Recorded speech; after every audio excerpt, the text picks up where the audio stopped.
दो लड़कियां बस में सीट के लिए लड़ रही थीं। कंडक्टर: अरे क्यों लड़ रही हो? जो उम्र में सबसे बड़ी है वो बैठ जाए। फिर क्या, पूरे रास्ते दोनों खड़ी ही रहीं।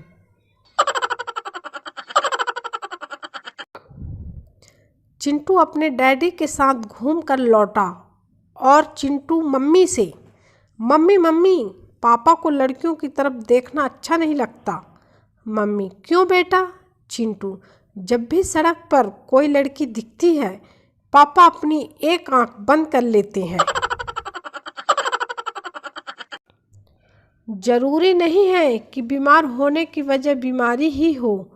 कुछ लोग तो दूसरों की खुशियां देखकर भी बीमार हो जाते हैं। इंसान की समझ सिर्फ इतनी है कि उसे जानवर कहो तो नाराज हो जाता है और शेर कहो तो खुश हो जाता है। एक आदमी अपनी पत्नी को मेला घुमाने ले गया। मेले में एक चित्रकार उनके पास आया और: सर, मैडम की एक तस्वीर बनवा लीजिए। ऐसी तस्वीर बनाऊंगा जो बोल उठेगी। आदमी: नहीं बनवाऊंगा।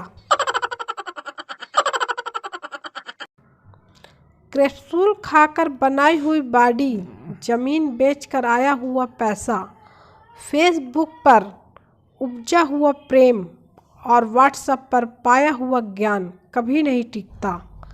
चढ़क के लिखना भूल गए थे, सोचा मैं ही बता दूं।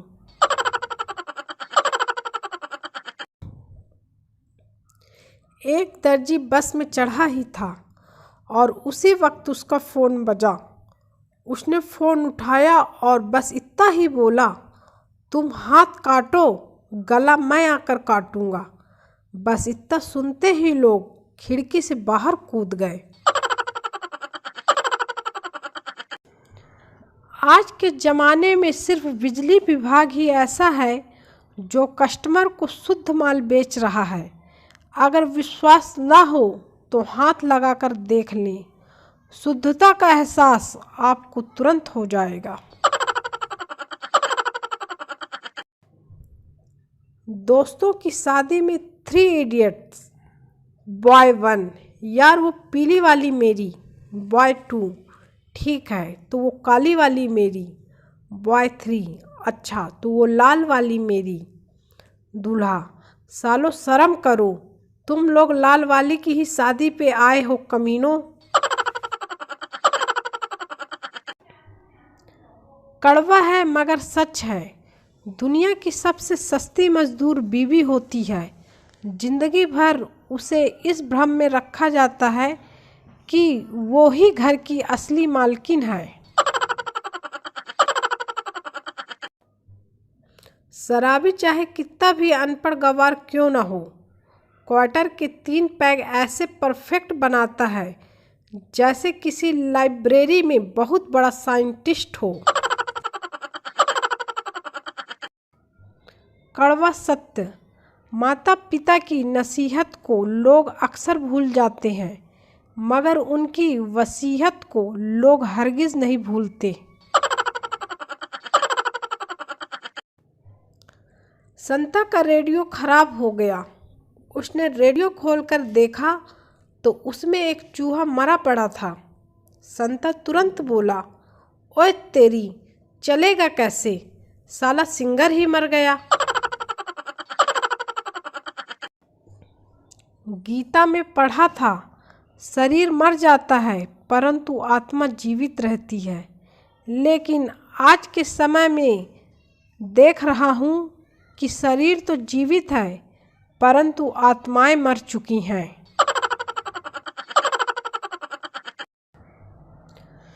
पुलिस दरवाज़ा खटखटाते हुए: पुलिस: हम पुलिस हैं, दरवाज़ा खोलो। पप्पू: क्यों खोलूं? पुलिस: क्योंकि हमें कुछ बात करनी है। पप्पू: तुम लोग कितने हो? पुलिस: हम 3 हैं। पप्पू: तो आपस में बात कर लो, मेरे पास टाइम नहीं है।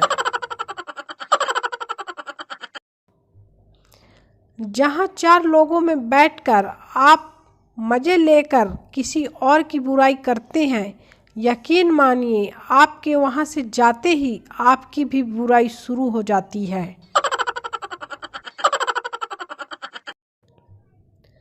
जज, घर में मालिक के रहते हुए तुमने चोरी कैसे की? पप्पू, जज साहब, आपकी अच्छी नौकरी है, अच्छी तनख्वाह है, आप ये सब सीख कर क्या करोगी? लड़का कितना अनपढ़ क्यों ना हो, लड़की की फोटो पर अंग्रेजी में नाइस पिक लिख ही लेता है।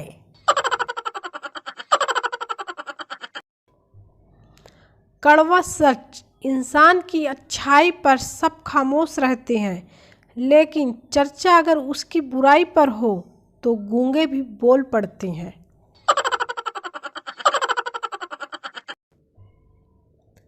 पत्नी, मेरी ये समझ में नहीं आता कि कई साल से मैं करवा चौथ का व्रत नहीं रख रही हूँ, फिर भी तुम पूर्ण स्वस्थ कैसे रह रहे हो? पति, मैं बहुत नियम संयम से रहता हूँ इसलिए।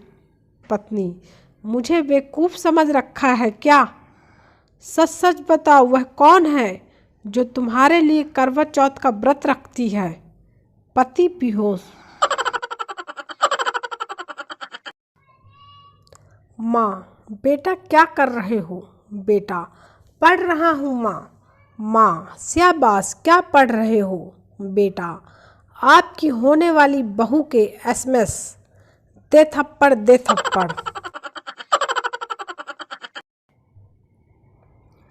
जो अमृत पीते हैं उन्हें देव और जो विष पीते हैं उन्हें महादेव कहते हैं, लेकिन विष पीकर भी जो अमृत जैसा मुंह बनाए उसे पति देव कहते हैं। पहली बार में लगा कि वो मेरी है, उसकी आंखें समुद्र से भी गहरी हैं। प्रपोज कर करके थक गया, फिर पता चला वो तो बहरी है।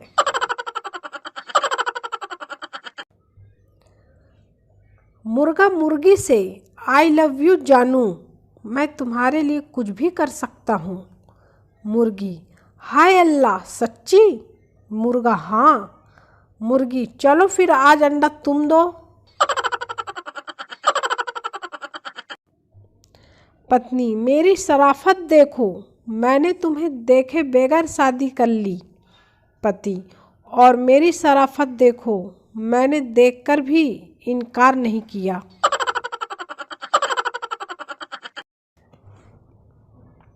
अमेरिका के दो बड़े वैज्ञानिक उस वक्त बेहोश हो गए जब उन्हें पता चला कि चप्पल उल्टी होने से घर में लड़ाई हो जाती है। पप्पू स्कूल में गधा लेकर आया। अध्यापिका, ये गधा क्यों लेकर आए हो? पप्पू, आप ही तो कहती हैं कि मैंने बड़े बड़े गधों को इंसान बनाया है, तो मैंने सोचा कि इसका भी भला हो जाए। टीचर बेहोश। एक पति करवा चौथ की शाम को पत्नी से गलती से हड़बड़ में बोल गया, जल्दी पूजा करो, 2-3 जगह और जाना है, पिछले साल से ही हॉस्पिटल में भर्ती है।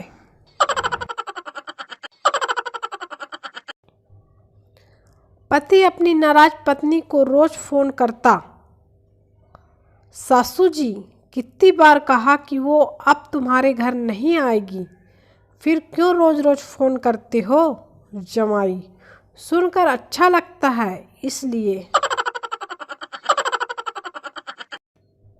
जिधर भी जाओ किस्से हैं बीवी के, कोई ला के रो रहा है तो कोई लाने के लिए रो रहा है। शादी के बाद पहली रात को पति बहुत कंफ्यूज था। उसे समझ नहीं आ रहा था कि अपनी पत्नी से क्या बात करे। आधे घंटे के बाद डर डर के पति बोला, आप घर पर तो बता के आई हो ना कि आज रात यहीं रुकने वाली हो। पत्नी, कैसी लग रही हूँ मैं आज? पति, अच्छी लग रही हो। पत्नी, एक शेर कहो न मेरे लिए। पति, ये जो लग रही हो तुम इतनी प्यारी, इस पर लग जाती है मेरी तनख्वाह सारी।